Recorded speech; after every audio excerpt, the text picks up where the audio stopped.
Welcome to the Health Coach Nation podcast. My name is Haley Rowe. I'm a sales and marketing coach and strategist for health coaches, life coaches, and wellness professionals who want to become a leader in their field by building their online community, rocking their sales process, and finally feeling confident about how they promote themselves and their marketing. On this show, we talk about tips to grow your business, save yourself time, and finally be able to create a sustainable, profitable business. Let's get into it. Are you looking to get paid clients consistently without needing to rely solely on social media and without needing a big audience? If so, I want to invite you to my upcoming free live training. It's going to be private, hands-on, and on Zoom, and I want to invite you to apply at haleyrowe.com/training. Make sure you apply because I want to make sure that the content I'm going to be teaching is relevant for you and your business, and I cannot wait to see you there. haleyrowe.com/training. Hey, I am live today with Sally Wagner, and she's going to tell you all about herself in just a second. But we're going to talk about common mindset pitfalls that you want to avoid if you want to be growing your business, getting out of scarcity mode, making more money, making more impact. And before we get into that, I want to let you know about a free live training I have coming up in October.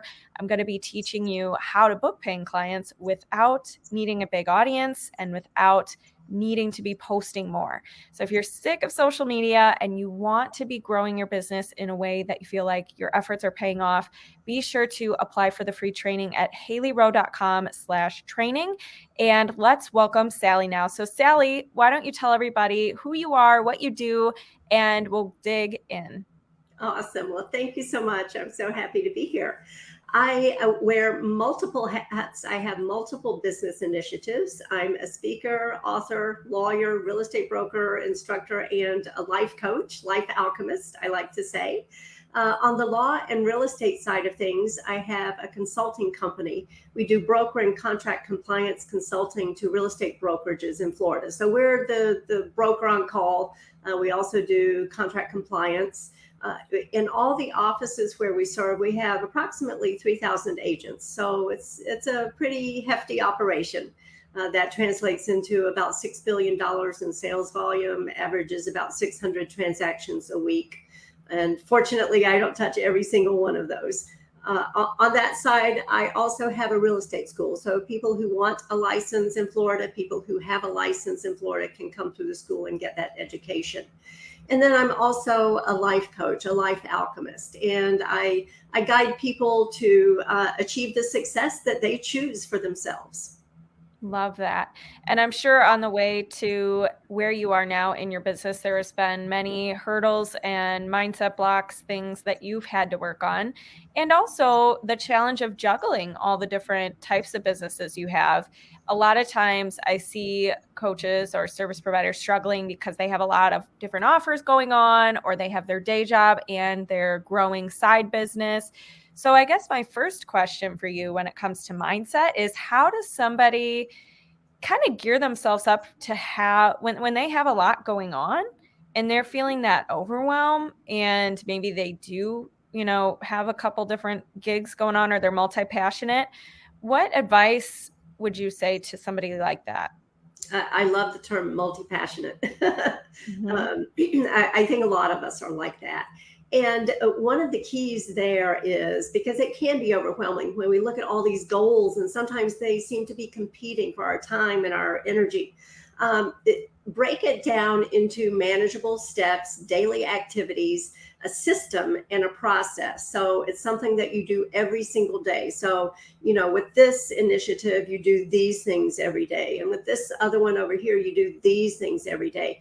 When you put it into a system and a process, it's much easier, instead of when you're focused on those big goals, as magnificent as they are overwhelming. Yeah. And I think systems and frameworks in your life and decision-making criteria is actually really important. And you can do it with a lot of different things, like little subjects in your life. Like, for example, making investments in your business, having a criteria for how you decide what you're going to spend and not spend on, having a system for how you plan your day and your week, having a system for how you manage objections and sales problems. Like, so there you can really dig into each of these. And one of the things I want to ask you about, though, is if somebody's like, well, okay, but I have no experience in business, or I don't know if my framework's right, and just a lot of self-doubt about trusting their own self. What would you say to that? Yeah. So I think we all have that. We have those moments of doubt and, gosh, am I really on the right path here? And I think give yourself the grace to take some time and develop all of this, because it doesn't just happen instantaneously. And you really want to be intentional and structured about it. I think it all starts with an overall life strategy. What is my life strategy? And it's not all about the business. It's my overall life strategy for me and how I am going to live. And then that strategy is supported by my individual goals. And I may have goals in business. I may have goals in fitness, nutrition, family, relationships. All of those goals are going to support my overall life strategy. And then again, going back to the systems and processes, those goals are supported by the daily systems and processes that I put into place to take action every single day. So that would be my first piece of advice. As much as we want to jump into it because we are passionate about what we do, take some time and put that thought structure into place. Love it. So if somebody has a system they're doing and they're feeling like, okay, I just started, but maybe it's been a couple weeks now and I don't know, how do I tell if I should keep sticking with this or if I should make tweaks, and how do I not maybe beat myself up in the process? Right. Again, we want it now, right? Just like Queen, we want it now. We want it all. We want it now. And it takes time. When you plant seeds, you don't rush out 5 minutes later and dig it up to see if it has grown a potato or a carrot or a radish or a rose, whatever it is you planted, right? It takes time. And so really give yourself 60 to 90 days to begin to see meaningful results. So I would say take time. Don't be in such a rush. Because the results are really going to be telling if you're on the right path, taking the right actions. Think about being on a nutrition plan or an exercise plan. You don't suddenly become ripped the next day. It takes a while, and yet daily you're going to be building strength and resilience and stamina, and you don't really notice it until maybe 30, 60 days out. So I think that's the key. Give yourself some time. Don't be too impatient. And I know it's difficult. Yeah. And why don't you share a little bit about, was there ever a time in one of your businesses where you weren't quite sure you were going to make it, or there was something really hard in the moment that you had to coach yourself through, and maybe share how you coached yourself through that and what kind of mindset shifts you offered yourself? Yeah, absolutely. It's again, I keep saying this because it's true. We experience this all the time. I don't think there's ever a moment where we become so successful that we don't experience these doubts, and it's constantly, I'm working on a new program, a new service right now in my coaching. And I'm thinking, golly, is this really something people are going to want? And I've had feedback as I've offered modified versions of it, and people are going, yeah, I love this. I want to do it. And so it's that kind of thing, to test it, see what kind of response you're getting, because it's not always true that if you build it, they will come, right? How many failed products and services do we see? So I think when you have that feedback that you're getting, and that's an important part of building resilience, that you want to have feedback and accountability, then it helps you course correct so that you can adjust, because it's not always a straight line to success, right? We need to course correct as we go along. And the feedback, the accountability, I think helps us do that. For sure. And one thing that I offer my clients is like, really all of this in life is an experiment and it's a game. And at the end of the day, we're all going to, this is probably what you want to be doing anyways. So you might as well get started, be willing to do what it takes to figure it out. And the sooner you start, the better. And Yeah. the sooner also you can be open to seeing it as an experiment and not taking everything personally and gathering the data and tweaking as many times as you need, the Mhm. sooner you're going to be able to move forward without the mental drama and be actually achieving results. But I see a lot of people starting the process thinking it has to be perfect, getting distracted or discouraged by the data they're getting.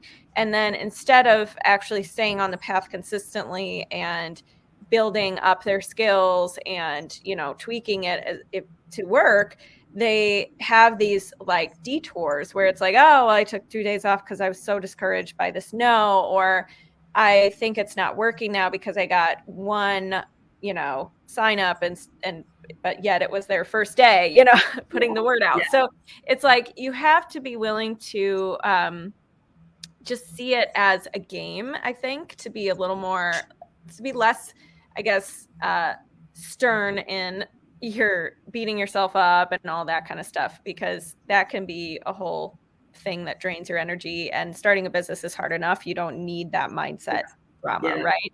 So let's say somebody is like in that kind of, let's call it scarcity mode. They feel like I'm not enough, my audience isn't responding enough, I need clients, or I need XYZ.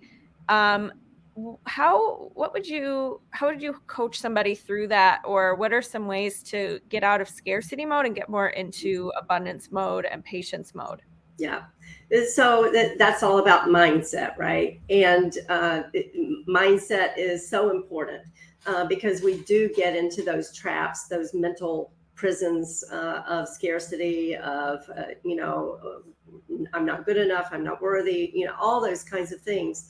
And so I think it's important to understand the progression that our thoughts determine our feelings determine our decisions determine our actions determine our results, and then our results reinforce those thoughts.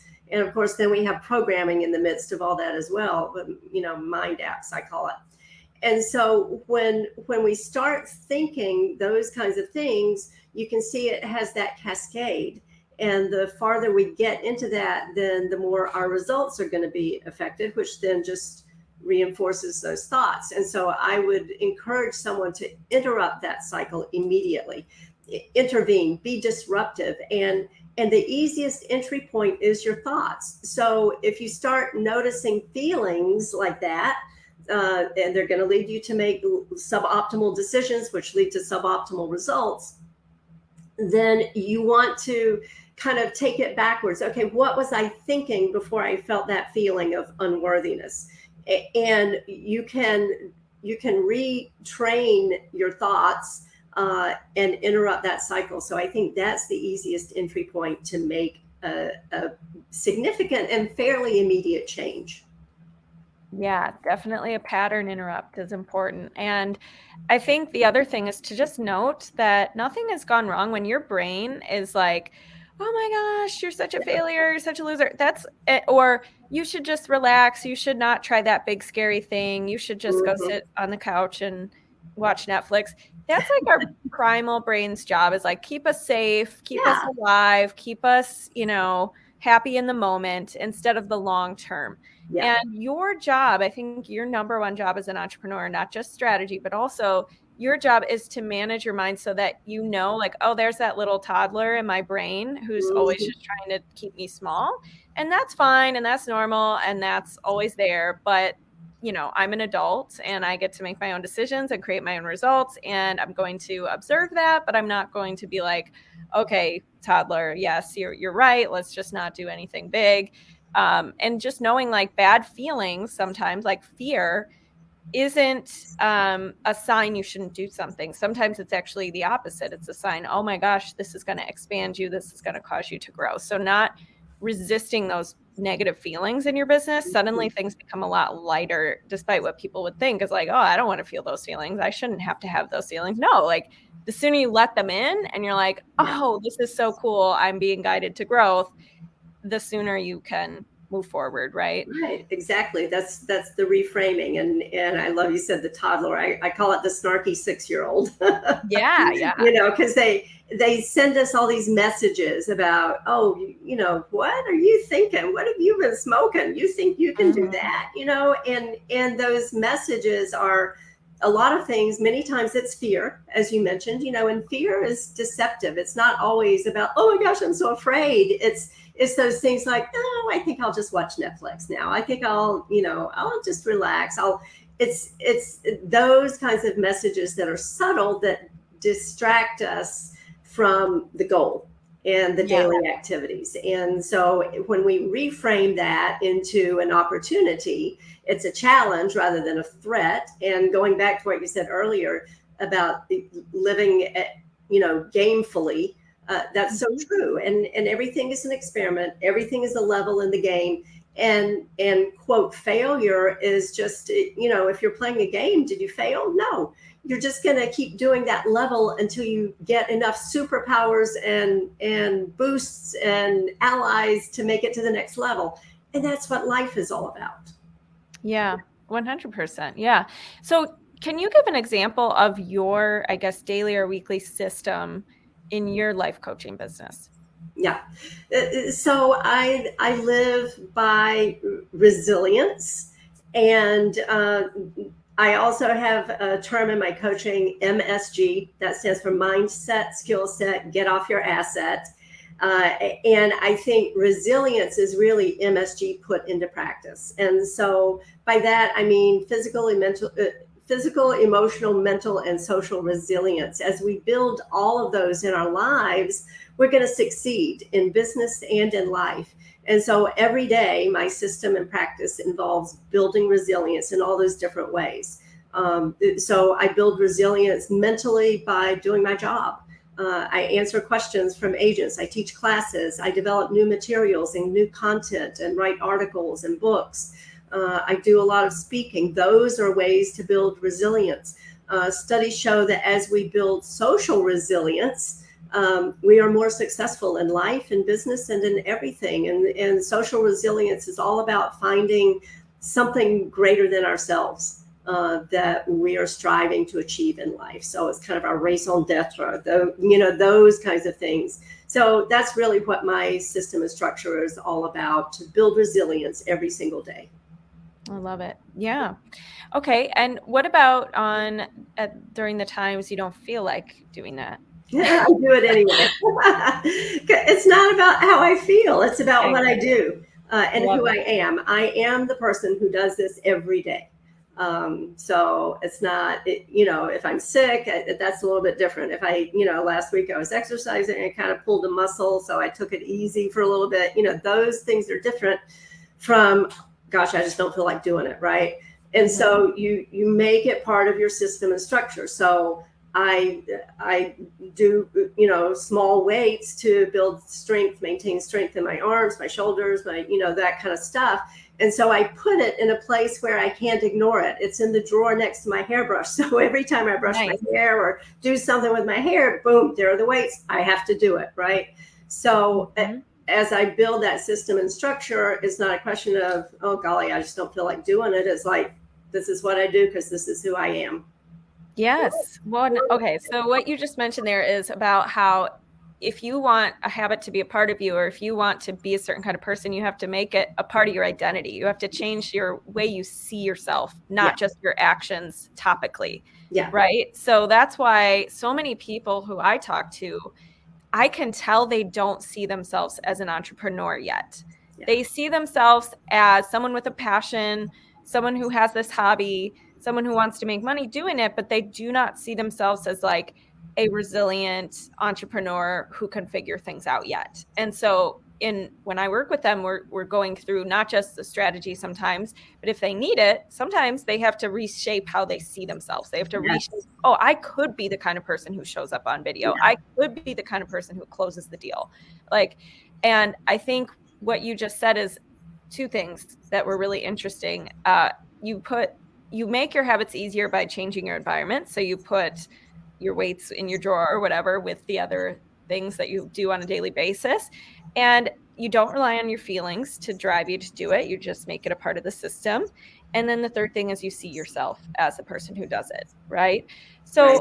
any tips to somebody who maybe like, do you have like a mindset practice, like a journal prompts you like to give somebody who wants to change their self-image or Mhm. anything like that that you'd share? One of the things that I love to encourage people to do is anchor. And I'm using anchor in a weird way, not necessarily like I would use the anchor when I do NLP with people or EFT with people. But anchor it so that it becomes part of the daily routine. So when people are changing their thoughts about themselves, affirmations, I'm fabulous, I'm this, I'm that. And the snarky 6-year-old goes, yeah, right. Um, we incorporate all of those affirmations into our daily routine. So every time I brush my hair, I'm saying I am worthy, or I am the person who does whatever. I brush my teeth and I'm doing that. I pick up my car keys, boom, it triggers that thought so that it is reinforced. Every time I open the refrigerator, these are things we do constantly throughout the day, multiple times a day. And when we can anchor that new thought or that new behavior to something we're already doing, then we're going to be more successful with it. I love that. Yeah.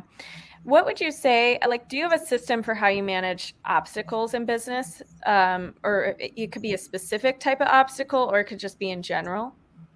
I think it really depends on what the obstacle is. I'm in a highly regulated industry with real estate and with law. And so there are lots of obstacles in terms of complying with continuing education and getting all the forms right and, reporting. Yeah. And so, and those can be obstacles because sometimes the systems are not friendly. So, Gotcha. Okay. Well, yeah, what about, let's say somebody, kind of going back to your example when you were creating your program and you were trying to get feedback and see if right. it's proof of concept. Let's say somebody is dealing with an obstacle where their ideal clients are not responding well to their content or their sales Mhm. calls or whatever it is they're promoting. Okay, yeah. So I would say enlist them as allies. Find those people who are your ideal clients and enlist them as an ally. This is going back to living gamefully, right? We have allies in our game where we're the hero. We're on a quest to roll out this new product or service. And say, look, and I've done this, look, I'm beta testing this and I would love you to participate in it and give me your feedback. And when you enlist people as an ally, my experience is they love it because they want to be part of something, and you want them to be part of something as well. And when you recruit them as an ally, as you develop that system or that product, whatever it is, they're going to give you feedback. They're going to have some sense of ownership. And then when you truly roll it out, they're going to be a champion for you. Yeah, I love that. Yeah, there's some kind of quote about like people love being a part of a movement, or I can't remember the exact quote. It's way better than what I just said. But the point is, when you include people in your journey of success, Yes. we like being a part of that. We Yeah. like being a part of a tribe and a community. And also, I think the important part, though, of that, and what you've highlighted as well, is make it about them too. It's not just about you. Hey, I'm looking to get feedback. I'm looking to blah blah blah. No, make it about, hey, I want to offer you this, beta testing program. It's not going to be available forever. I want to make sure it's a win for you. I want to get to know your struggles and make sure you're like one of the best case studies I've ever had. And we're going to do this together and blah, blah, blah. Like, what do they want? Right. Exactly. So what about with marketing? I'm curious to hear from you. Is there any big lessons you had to learn the hard way, or like a big takeaway you'd want coaches or service providers to have that you had to learn? So I think marketing is really so dependent on, what we are offering. And, I would tend to say I am an introvert. And so for me, marketing is more like relationship marketing, to build relationships and establish relationships. And it's more personalized, it's more unique in that way. And then, there are other types of marketing that are just like blast out to the whole world. And I think you can be equally successful when you identify what is a good fit for who you are. Yeah. And I think another takeaway from this episode when we were talking about patience is to build trust with your audience.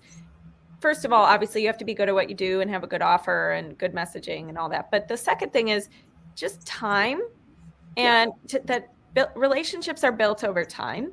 Yes. And exposure. Like if you aren't out there talking about what you do ever naturally, or even just in a structured post that maybe is like more of a promo post, nobody's going to know what you're doing. So I think time and exposure is key.